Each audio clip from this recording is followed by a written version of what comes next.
This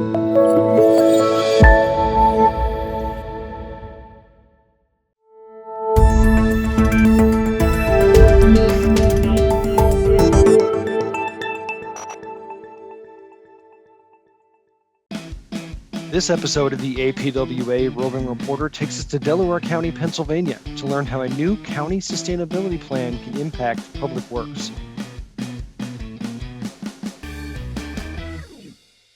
I'm here now with Danielle Floyd, the Director of Public Works for Delaware County, Pennsylvania. And Danielle, what we really want to learn about today is how is this sustainability initiative going to impact public works? Sure. Well, I think sometimes to answer that question, context is really important. I joined the county less than 2 years ago, so we are still, I would say our public works department is still very much in its infancy stages with regards to setting up process, procedure, and adapting to a significant capital investment that this county has not seen in its entirety of existence. And so we were very fortunate to get $75 million in capital funds to make investments in our facilities portfolio, as well as with federal support, increased investment in our bridge infrastructure. So really, really exciting time. And then you marry in, for all the reasons that make sense, wanting to make sure that those efforts are sustainable. And not only in the materials that we're selecting, but our overall approach and philosophy to the work. And so what I would say to you is that what has made this easy, some may differ, is that having a department organized under the umbrella of sustainability means you don't have to fight to have it in there. It is assumed as part of our work. So when we are engaging with architects, when we are engaging with engineers, that's a known thing to incorporate into our work. So as we're thinking about sustainable design, as we're thinking about how we need to approach construction in a more sustainable way, those are things that I'm at the table as a director. I don't need to fight for that or advocate or explain why that's important. It's really embedded into what it is that we do, which I think makes this county particularly unique in terms of the approach that we're taking. So the committees that were present under the sustainability umbrella, like you said, what committees were you on as the Director of Public Works representing Public Works in the county? So certainly anything to do with design. So one of the outcomes that we've articulated in our mission, department goals and objectives, is to establish green design principles, which is an absolute offshoot from the direction that we get from the Sustainability Commission and the direction that they are providing to our CSO around that. We also support the fleet. So one of our goals and intent is to convert more of our fleet to electric and reduce our dependency on carbon emissions with our vehicles. And so where do we fit in that? Certainly we support and fund the purchase of new vehicles, but I would say more exciting and more importantly, our department is responsible for the design for the EV infrastructure itself. And where I think the Sustainability Committee has been very thoughtful and intentional in pushing us to think about is not only how these charging stations can be an amenity that's available for the county fleet, but how do we take it one step further and actually make it something that can be available for public use?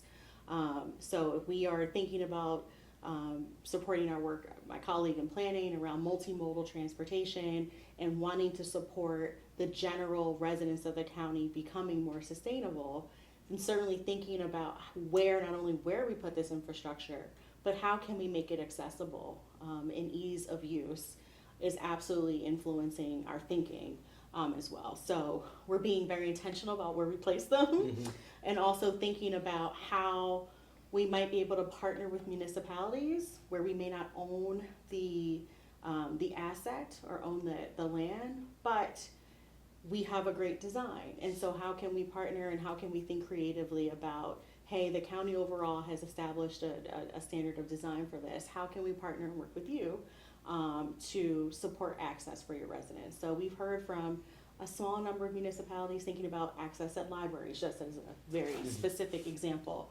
But I think that the committees specifically are not only thinking about and encouraging the county to move in a more sustainable direction, but I also think are incorporating and thinking about and challenging us to think about, well, as residents, at the end of the day, we are investing taxpayer funds. So how can we take it that next step further so that it can be an amenity that we can enjoy by the general public and residents within the county? So I think green design and fleet have absolutely been two areas that that are heavily influencing the work that we are planning to do and will continue to do moving forward. In learning about Delaware County and the infrastructure and how the county is laid out, I've learned that I think the word was there's a lot of density. Yes. Where, you don't have a lot of wiggle room for new infrastructure. You can kind of do what you can with it, but you're limited in your opportunities. Yes. How does Public Works work in those sustainability goals?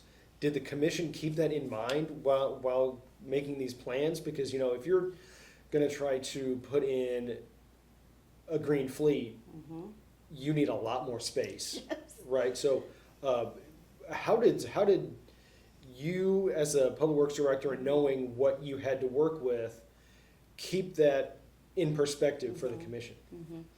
That's a great question. I would say,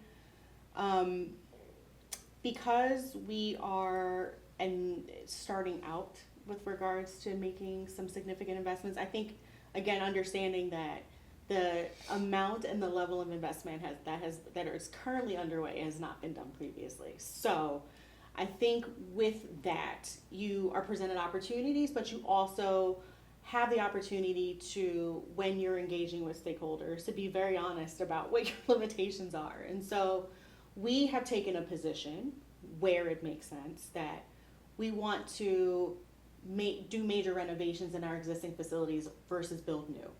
So that's a very intentional decision, to particularly the point you made about there's not an abundance of acreage and square footage sitting around. So we have to make do and we have to make better what we have. Certainly there will be situations where it will call for the need to make investment. But a lot of our capital budget and capital projects are being driven by, let's take the existing, the most sustainable thing is to invest in the existing infrastructure and make it better. And so that is the underlining approach that we're taking to the work. We are fortunate that on our campuses, because I really think about our portfolio as a series of campuses, where we do have unused areas that we can we have the ability to expand if we need to. Right now, like I said, the focus is really on how we can have a better adaptive use of things that we re-own. So a very specific example, we operate a skilled nursing facility. Skilled nursing facilities and the management of care and the service of care has changed dramatically. So we're never going to be a facility operating 1,000 plus licenses for seniors, for example. So what can we do with those facilities where we may, take those licenses back or sell them or do something different there? We have an asset. What can we do differently there? And so the county just started, or a year ago, launched its health department. So a very specific example of adaptive reuse that we're doing right now is converting one of our skilled nursing facilities into the headquarters for the Delaware County Health Department, which is really exciting. But it's taking something that had a use that is no longer the direction that the county is moving in, but allowing us, the bones work, the bones are good, so what can we do within this structure? And I will also mention, when this project is finished, it will also be the first LEED certified for existing building, LEED certified building in the county. So super exciting. but real opportunity that exists there for us to test some of the things that we talked about in terms of green design and utilizing the principles of LEED for particularly this project to achieve what's been laid out in our sustainability plan. So it kind of sounds like agility is really important for public works specifically because, you know, at the end of the day, you're providing services to the taxpayers and Yes. residents. The levels of service that were set by Public Works, were those levels of service are those levels of service expected to be met, or are they meant to improve? Mhm. Is the sustainability going to improve those levels of service? Absolutely. So I really think about the work that we do as a catalyst to improving the services that we provide to county residents at the end of the day. So our clients are both the residents of Delaware County, but also my colleagues who, run our correctional facility, run our medical examiner's office. Those are our clients too. And the approach that we take is we are the technical experts. We are your technical consultants. And so when we engage in a project with them, we always start with coming up with a set of agreed upon objectives in terms of what is it that we want to get out of this project. That incorporates the sustainability piece as well. But at the end of the day, it also needs to be the catalyst for improved service delivery. So how can we take a renovation project for our medical examiner's office and use that to facilitate thinking differently, not only about what it is they do, but also the space in which they work in. How can that look different to facilitate a better working environment for employees, which will in turn result in better service delivery for those who have to take advantage of those services. So it's absolutely a catalyst, which I think is what makes this work so exciting, is that you get to be in a little bit of everything. Mm-hmm. And we have end users who appreciate being engaged on the front end to talk about, let's have a set of shared guiding principles, let's have a set of shared outcomes. So at the end of this project, we want to achieve X, Y, and Z. And certainly all of the metrics around, saving kilowatts because we've converted to LED lighting, or figuring out a way for us to better manage water on site. All those are great, but we also, that can't be lost, and those objectives should not be lost.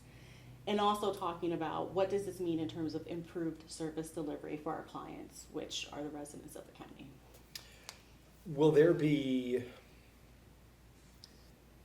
records kept to say, hey, this is what our investment has, Mm-hmm. here's our return on the investments? Mm-hmm. And will you report those to council? Will those go back through the committees that you and others were a part of?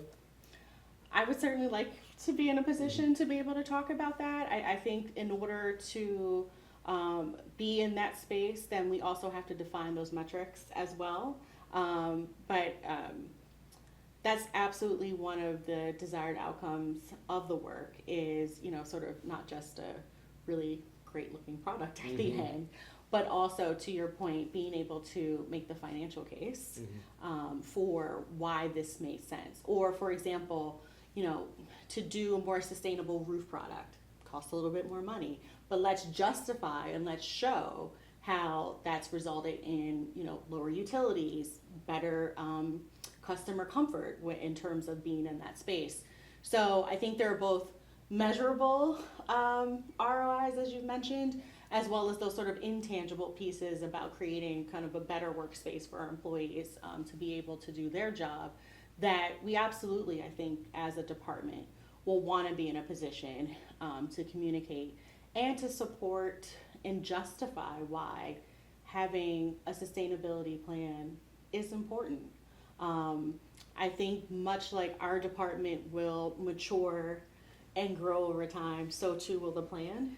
And so, what we talk about now in terms of outcomes, and, we have this conversation a year from now, I think I would suspect that some of those may be modified just because we just know more. I mean, every day we are just learning something different that influences how we're attacking the work, and thinking about the work and thinking about how we plan for it.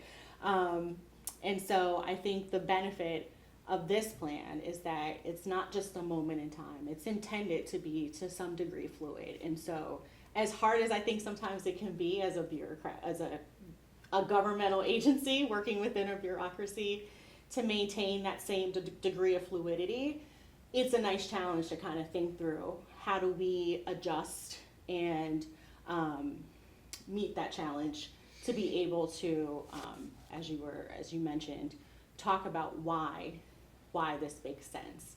And really just have it be not to get to the point where we don't have to substantiate it, that it's really just part of our all of our collective lexicon about, nope, this is what it is that we're doing. This is an accepted approach and practice, and there's not sort of these questions around it afterwards. But I think in the beginning stages, it makes absolute sense. Why are you telling me you're going to spend $50,000 more and it doesn't have to be that way? Why are you doing that?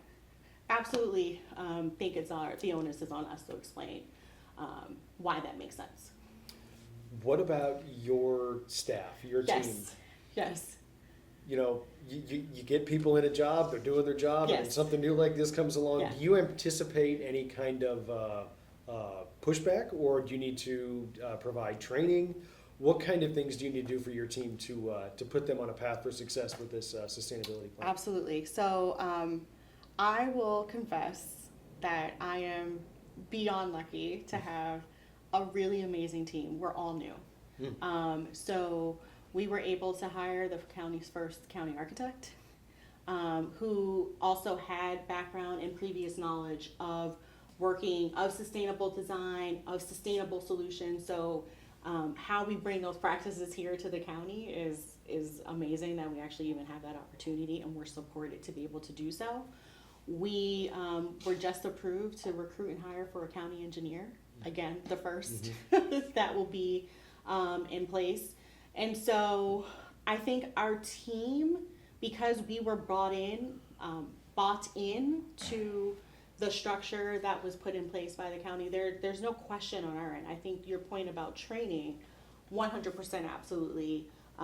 We are committing at least 10% of the funds in our budget towards professional development and training, so that the folks on my team have the comfort and the confidence to be able to implement the things that have been identified as part of the plan. I would say our challenge in getting there, I would say, is probably less on our public works team itself and more on a mind shift, a mindset change with the consultants that we previously engaged with. So I'm sure I'm not the first public works director you've talked to who have companies that we work with you all the time, and we know how this needs to be done, and we got it, we'll take care of it, you're fine. And we're kind of saying, actually no, we're scrutinizing far more than I think maybe they had previously been done. And this idea of sustainable design, sustainable principles, wait a minute, you want to have some intentional conversations about, yeah, we do. We need to talk about it. We need to understand the strategy. We need to pull our utility data and information. We need you to talk to our facilities manager. We need you to talk to the maintenance manager of that campus. Like, those are important conversations to have, because at the end of the day, my role, I turn this over to somebody else to manage it and pray to God that they're going to be able to take care of it moving forward. And so as we are going through the design process, as we are going through the construction process, I got to have them at the table and equally bought in to doing things slightly differently, and having them think about what's the training that we're going to need to manage a stormwater infrastructure feature that we're now installing across the county. This is all new for a lot of us, a lot of my colleagues who have been here for quite some time. And the idea that we're introducing these new elements, I think, is very exciting, but we also need to be mindful of, how does this sustain itself after we walk out the door? Ribbons cut, doors open, park is open. Now it's on you to take care of it. And so some of the solutions that we think about are, can I get some maintenance contracts in place right after the project is finished, so that the time that you need to get your folks to where they need to get to, you don't have to worry about making sure that things are going to be taken care of. And so we're going to start to implement those, especially in our parks around some of the stormwater management features, because it's important that we both support our conservation district, who is under the sustainability umbrella, but also I want to give my colleagues the bandwidth to be okay with not knowing and taking the time necessary to be able to get there. Mm-hmm. So it's what I've implemented in other places that I've gone to or worked where we have done things that were a green roof, for example. Oh my gosh, how are we going to maintain and take care of this? Let's figure out how we can, as part of our specs, put a maintenance contract in place as part of this project. So I got you for the first 2 years. But I expect that after that point in time, we've got a plan in place in terms of thinking about how you're going to take care of it moving forward.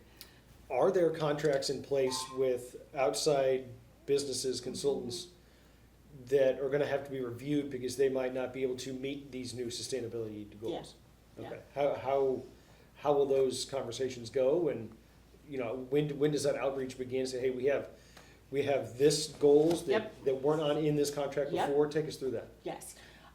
So I think probably a really good example of this will be, we're doing all these building modifications and renovations with a sustainable approach of sustainable design in mind. Well, that also then impacts how the buildings are cleaned. And so I need to talk to my colleague in facilities to say, you know, the way that you've been approaching cleaning in these facilities can't look this way after these projects are done. We have been fortunate in that the vendors who we currently engaged are open to conversation, as long as you're not catching them off guard. So, you know, this renovation project for our health department, we've got a couple years, but we're having the conversation now while in design about, hey, what is our plan for cleaning and maintenance of this building? So we need to have those conversations now. And does that mean we need to either modify the contract to take this building out of the scope of work or scope of services that was assigned to this vendor? Do we engage the vendor to say, hey, we're going to want to do things slightly differently here? What does that mean in terms of our agreement with you? Does the pricing structure need to change? What alterations might we need to start to engage in conversations with? I would say most importantly out of everything is that we try not to catch them off guard. And so as much as we were having this conversation about our budget because we're starting our budget process now, the more that we can work with our end users and our colleagues around planning, and not just the planning of the project, but really the planning from, you know, project inception to, hey, this has been turned over to you and what does this look like operationally, and do that now and do that up front so that we get some cooperation where we can. You know, certainly at the end of the day, we're a governmental agency. We build in clauses into our contracts that if we need to cancel for convenience, we do. But that's certainly not the intent. And so, you know, we will need to, as these projects are finished, either think about a different scope of work that may or may not include those sites, and then we would, you know, RFP to bring someone else on, or let's engage with you and see, do you have the capability and capacity to address this in the way that we need? I know you don't currently do it this way, but understand this is where we're going. How can we start to have that conversation?